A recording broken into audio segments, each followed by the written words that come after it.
how's everyone doing? I'm excited to spend a little bit of time with you today and to introduce you to Tony from Tips with Tony. As you might know, and if you're watching the replay, let me know if this is also an issue for you. For me, it's really, this year is about two things. It's about going all in my business, and at the same time, it's about really finding balance. And I kind of feel like one of the issues with going all in is that I'm really struggling with creating the balance.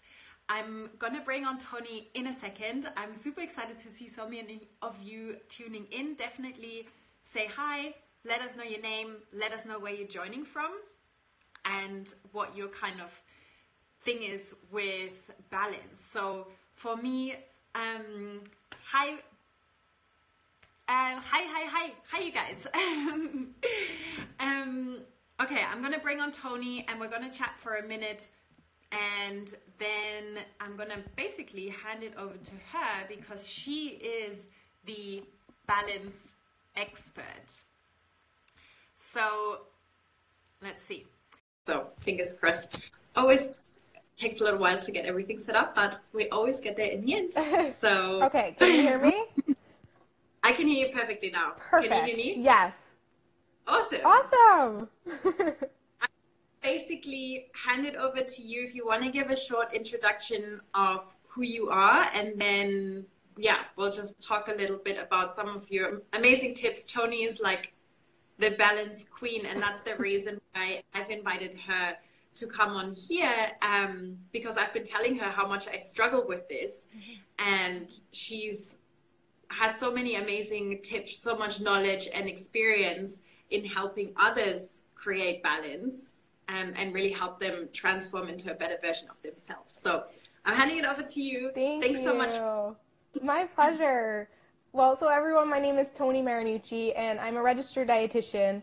I grew up juggling sports, youth group, volunteer work.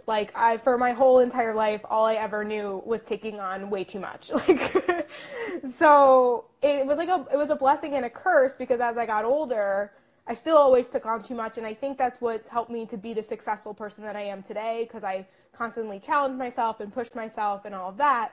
However, if you take on too much, you tend to spread yourself too thin, and you never really take care of you. And then you kind of lose yourself in that.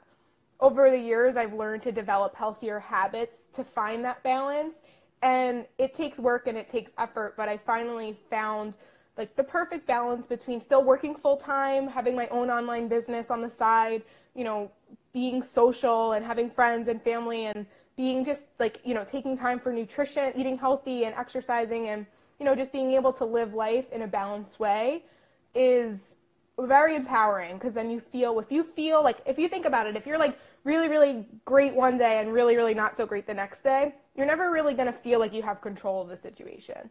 But if you can kind of have an even keel every day, I got this, I can do this, then your productivity, your business, your family, your friends, everything, it just tends to thrive and do better in a state of balance.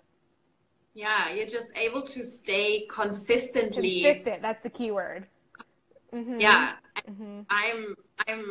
I suck at consistent. I'm either working my ass off or I'm in burnout and I don't want to talk to What's really funny, Carla, is we're both Geminis, and that's so just what Geminis do. And it's really hard that's why it's a practice. For Geminis, I think it's an added challenge. I really do. I think Libras are balanced, right? We're not Libras. And I remember when Tony and I first met, you were working a full-time job. Mm-hmm. On top, you were working a part-time job. Mm-hmm. And then building your business on the side. So I don't know if you ever slept. Yeah, that was one thing that we're gonna talk about today. One of the habits is definitely sleep, and we could even get started on that if you want to, because that was the one thing that I was truly lacking, and it didn't even feel right, because here I was trying to lead others to live a healthier life and encouraging them to sleep more, yet I wasn't sleeping anymore. I mean, there are times in our life where sleep does have to be sacrificed, but for the most part, we definitely need to put sleep as a priority. and not just like aiming for 7 to 8 hours every night, but I truly believe in having a ritual routine, like a bedtime routine, a morning routine, and trying to get to bed and waking up at the same hours every night if your schedule allows it. That is really, really powerful, and definitely one way someone can increase their productivity. And one other thing about that, when you wake up in the morning, do not press the snooze button. Do not press the snooze button. Mel Robbins, she's like one of my gurus. I love Mel Robbins. And ever since I implemented the 5-second rule, which is basically the alarm goes off, 5, 4, 3, 2, 1, you jump out of the bed. You don't let that snooze button go off. I can't even tell you how much my productivity has increased as a result of that. My body naturally, I don't even need the alarm anymore. At this point, my body knows when it's like 5:30, the absolute latest. And I get up and I do my morning routine, which is usually like a little bit of meditation, a little bit of journal writing, a little bit of planning my day, which is another tip, which we'll get to later. And then I go in, I do my workout, which is also a tip that we'll go into later. Yeah. But having a morning routine is absolutely critical for finding that balance. Because if you think about it, you just get up and you jumpstart your day with no clear direction, or hitting snooze 1,000 times, kind of slowly going into it. You waste so much time and energy kind of just thinking, contemplating, I should do this, I shouldn't do that. Like, there's no way you can take action. So that morning routine, honestly, out of everything, and even as a dietitian, I know nutrition's important, but that morning routine is something that I've implemented this year and have seen my productivity skyrocket as a result. That's awesome. You were the one actually who introduced me to Mel Robbins and the 5-second rule. If anyone here or if you're watching, type in 5 if you read it. If you haven't, it's definitely worth a read. I'm such a fan of her and the book as well. I've never really had an issue with hitting the snooze button for some reason. Right. I also haven't really had certain time because I haven't had a real job since like forever. Right. But I apply the rule when I have tasks that I really just don't want to do, and then I keep pushing off. I'm just like, all right, 5, 4, 3, 2, 1, let's do this. Exactly. It's a very useful tool for sure. So sleep, we've got. Obviously, and I actually found this really funny. I met someone recently who literally only needs 4 hours of sleep. They say they only need 4 hours of sleep. Listen, if you can function on 4 hours of sleep, God bless you, because I definitely can't. But at the same time, I believe that we should be working and striving to be our best selves, and optimally, you're not working at your optimal potential. So if you can function well at 4 hours, imagine what you could accomplish if you had the 7 to 8 hours of sleep per night. We're all human. And if we're really working hard every day, we need that recovery. That brain, basically how I've read and like studied about, it's basically like throughout the day, you have to think about like just like garbage is just like accumulating, and we need the garbage truck to come and sweep it so we can have a clear mind and think clearly. And it's imperative that we do that. If you can't get 7 to 8 hours a night, if you can then sneak in a nap, but the nap should be like no more than 20 minutes. Like it's a literal power nap just to get you up and moving. That might help with your productivity as well.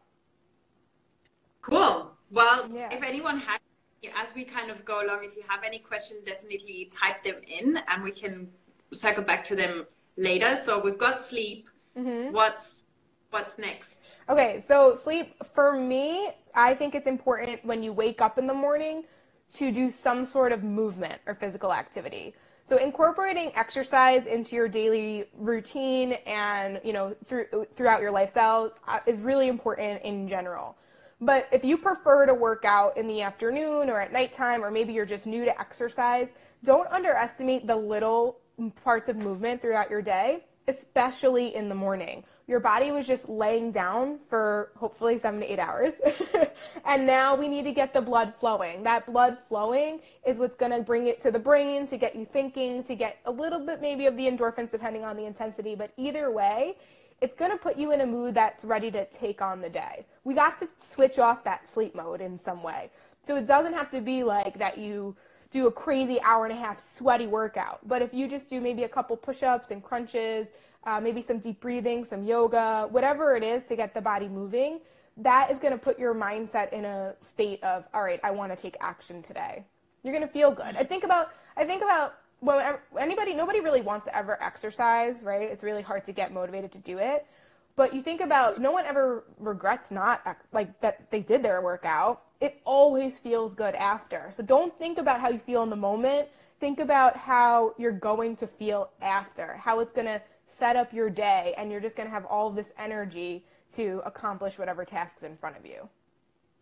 So you're saying even if I just do 5 to 10 minutes, if I maybe, and actually Toni shares some really cool fitness moves on her Instagram account from that every now and then. So she's a great inspiration. I actually did that one with the abs. Yeah, you're using your whole body for that. If I do 5 to 10 minutes in the morning, you think that's cool? Yeah, so there's a big difference if we're talking about increasing your productivity and your energy versus like exercising for, a healthy fit body, two different things. But if we're focused solely on just getting your energy up, helping with your productivity, then yeah, that 5 to 10 minutes in the morning is all you really need. And what I will say is do the workouts that you enjoy. So like if you're really not into yoga, don't do yoga. Like it's fine. If you're not into lifting weights and you prefer maybe going for a walk or a run, do that. Do what you like and you enjoy, because if you enjoy it, you're more likely to do it more often. And the whole purpose of us even speaking today is to help people with consistency. So the more consistent you are, the better off you'll be. And it's easier to be consistent when you're doing something that you enjoy. All right. I'm gonna, definitely give us some hearts if you agree with that. I'm a big fan of 5-minute exercise. So I would pose a little challenge, and maybe they say it takes 21 days to form a habit. 21 days to break a habit, form a habit, but we need a little longer for it to stay. But let's say 21 days. Or we could say, let's do a challenge, and from tomorrow, let's do 5 minutes of exercise in the morning, straight after we get up, until the end of August. Yeah. I'm getting some hot. So I'm going to be counting on you guys to do that with me. Absolutely. Absolutely. Awesome. I love it. So we got exercise. Well, we've got our morning movement. Yeah. Do you want to exercise as well? Well, so exercise really, I would say if you incorporate exercise, chances are it'll even influence your food choices. It'll influence your overall mood. It helps with stress management. So incorporating exercise, it definitely needs to be realistic for you, but it's something that you want to plan ahead for sure.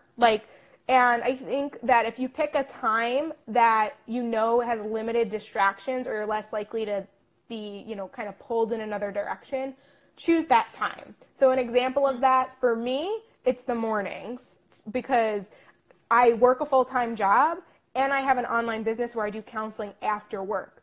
So if I had to work out after work, I'm not going to counsel my clients at 7 a.m. in the morning. So it's literally kind of my only time that I can do it. And to be honest, I wasn't always a morning person, but I developed that habit to become a morning person because that's what fit my lifestyle. So you have to pick the pocket of times that fit your lifestyle.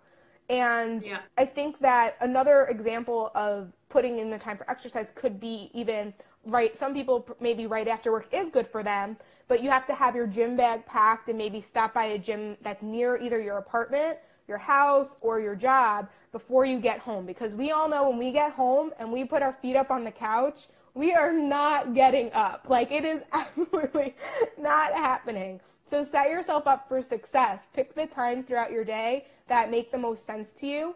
And going back to what I was saying earlier, every little bit counts. So even on the days that you don't feel like going to the gym, all you have to do is get there And even if you just tell honestly, what ends up happening, I used to do this. Now at this point, it's habit for me, but I used to struggle a lot with getting to the gym. And I would totally trick myself. I would tell myself, I'm only going to go for 10 minutes. Like, I'm literally just going to go on the elliptical for like 10, 15 minutes, and then I'm going to go home. And every time I would do that, by the 10-minute mark, I'm like, I got this. Like, this is fun. Like, let me keep going. And then I would do a whole hour workout.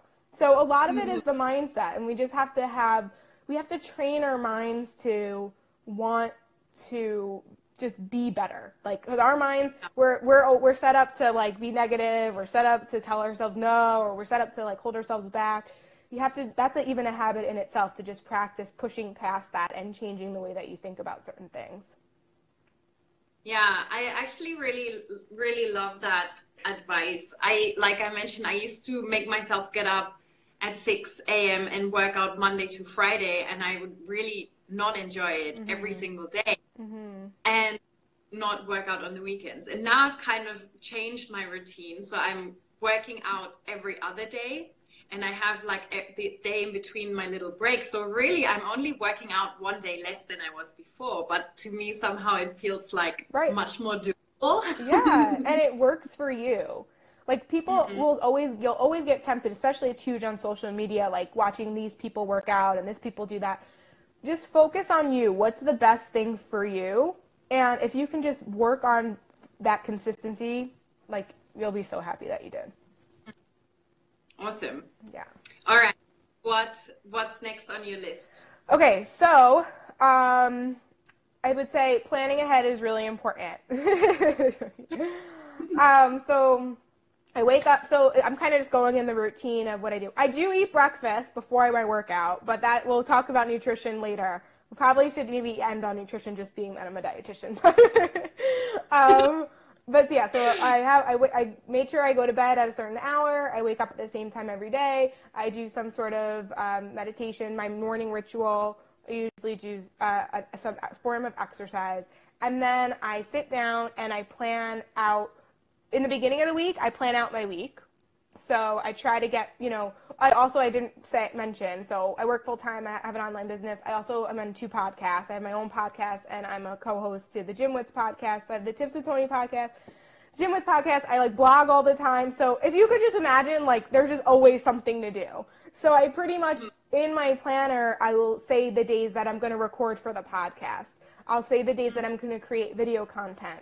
I'll put in even the times where I have calls with my clients, and then calls with my coaches like you, or, my nutrition coach that the dietitian hires a nutrition coach because we all need accountability. Like, so like I put it in so so like there's a clear vision of what I have to do every day, and then realistically I can fill in the pockets.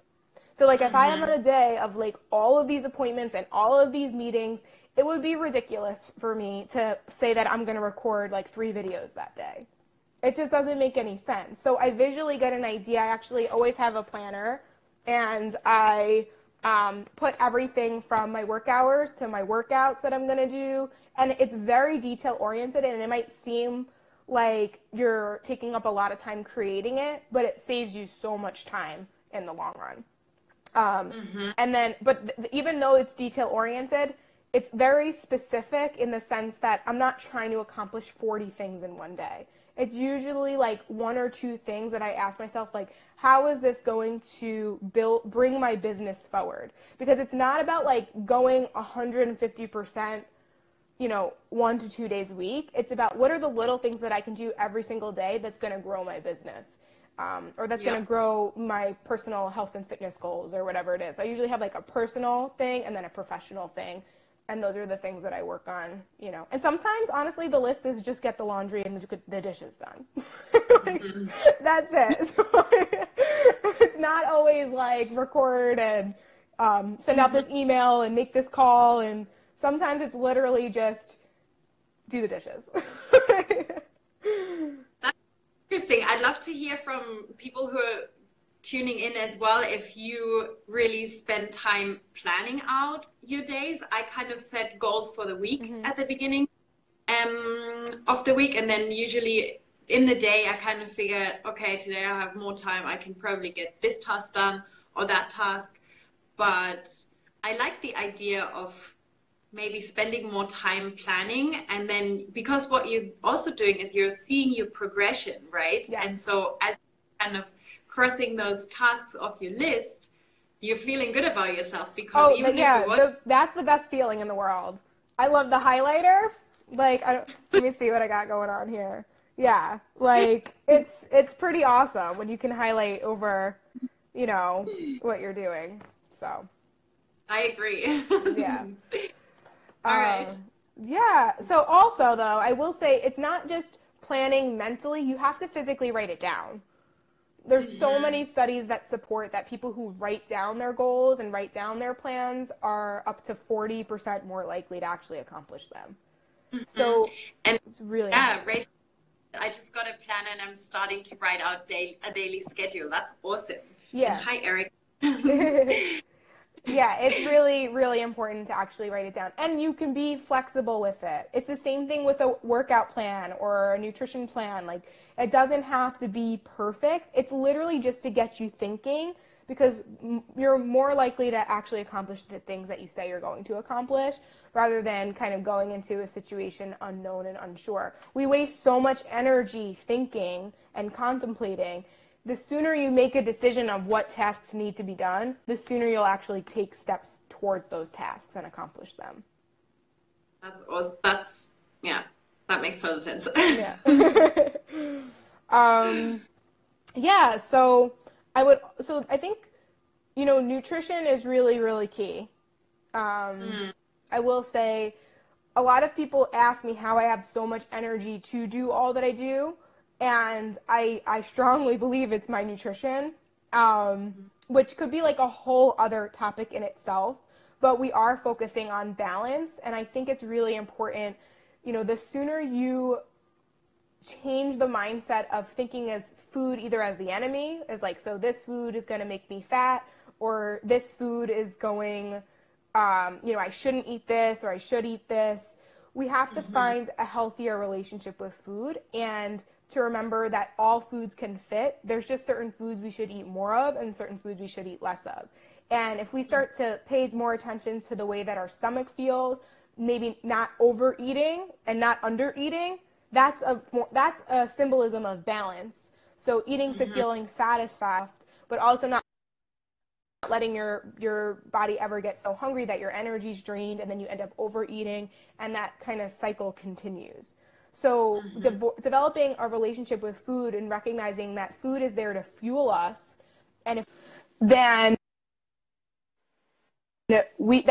we choose the right types of food, then the food actually will give us that brain power, will give us that energy, will actually improve our mood, and we'll be more likely to accomplish whatever we set for our day. So I know healthy eating is a lot more complicated because everybody has a totally different background and way they grew up, the way they think about food, if they're following a diet or not following a diet.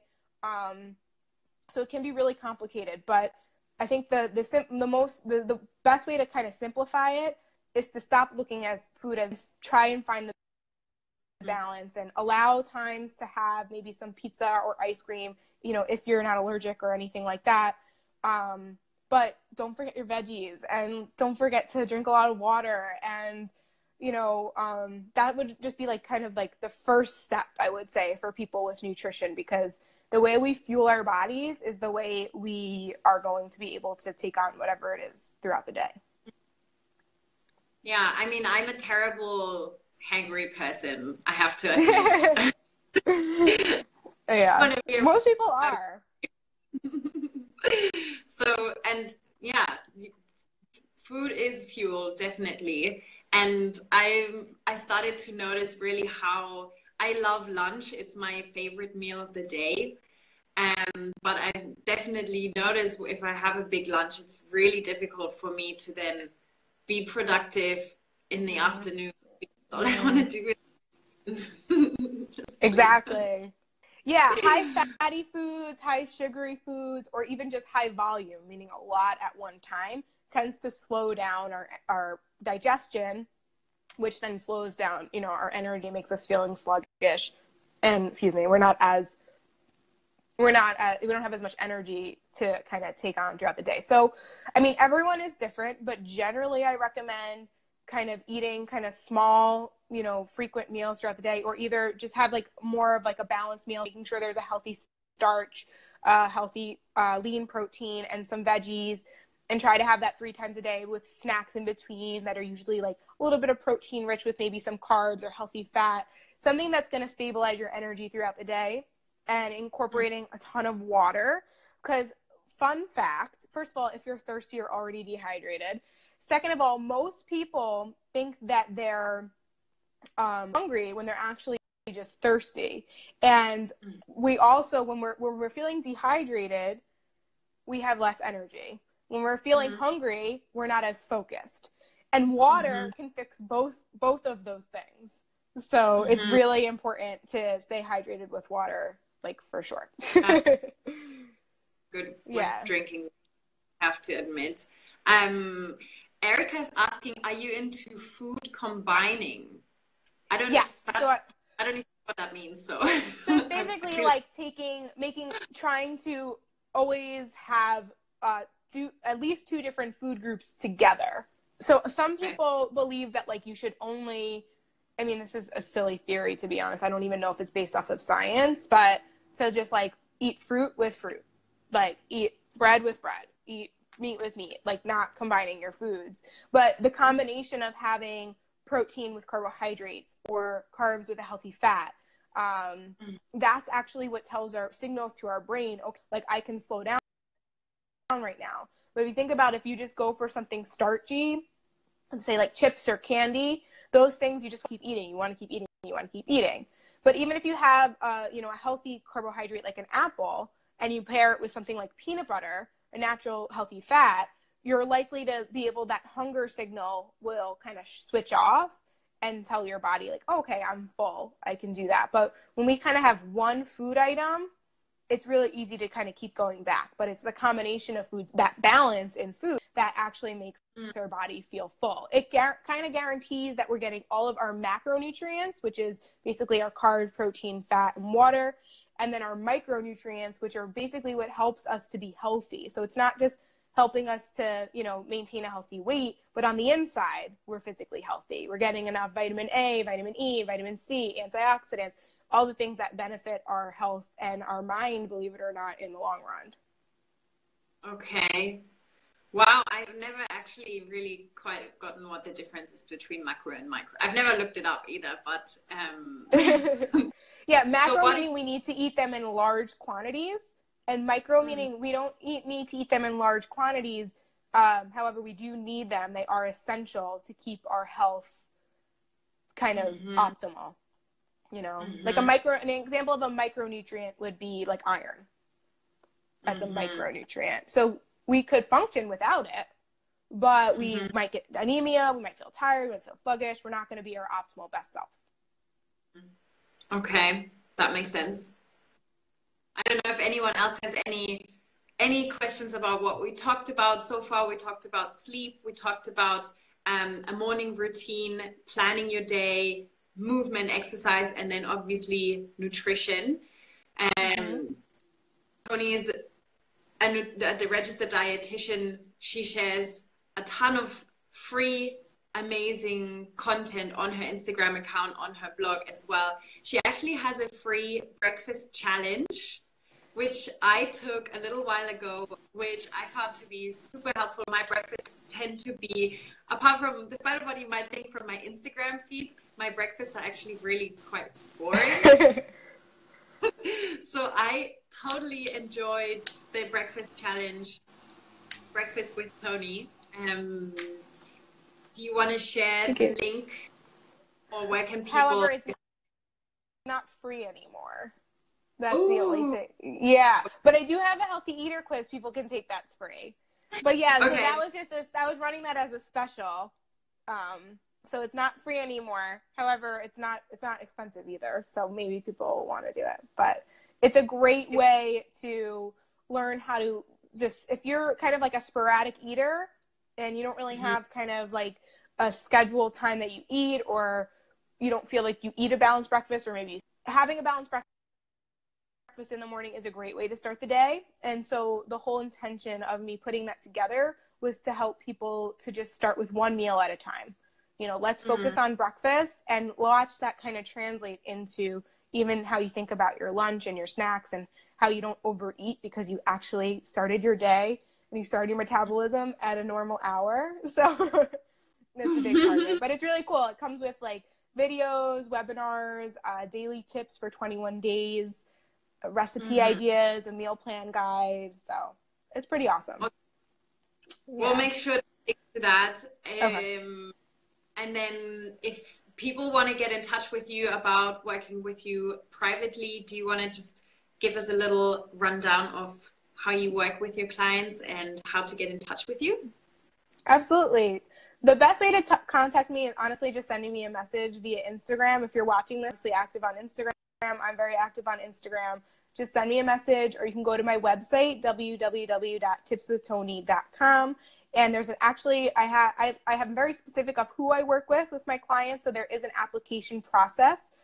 So if you want to work with me, you would just go to the Work With Me tab on my website and fill out the application. It takes less than 5 minutes, and then we could schedule a call and just discuss if that person would be a good fit for my program. Awesome. Thank you so much for spending your time and sharing your knowledge and expertise with us. I'm definitely constantly learning from you. I'm super grateful for all the amazing content you put there. Any final words from your side to, I don't know. Yeah, absolutely. The final thing that I want you to get from this video, watching this video, is in order to be productive, consistent, have energy, feel motivated, and constantly always be improving yourself, whether it be professionally or personally, it's all about balance. Practice finding the balance. Practice finding the balance in the way that you eat. Practice finding the balance in the way that you exercise. Practice finding balance in planning ahead. And one thing that we didn't talk about, which is so important, is incorporating self-care. So let yourself get a massage, treat yourself to a manicure, get a facial, buy yourself something that you've been wanting to purchase. Treat yourself like you would treat other people, because that is, if not the most important thing. Because if you're not taking care of yourself, you're not genuinely giving your whole self to other people. So it's not selfish. It's actually selfish if you don't practice self-care. I think. And yeah, you can only give if you have something to give, right? If you're so like powered out, and I mean, that doesn't do anyone any good, especially you. And for consistently improving and transforming your body, mind, and business, the motto kind of is of today, then you need to make sure you're taking care of yourself. Absolutely. Absolutely. Cool. Well, thank you so much. Head over to her Instagram account, show her some love. Thank you so much for being here today, and I can't wait to chat to you soon. All right, my pleasure. Thank you. Have a great day, everyone.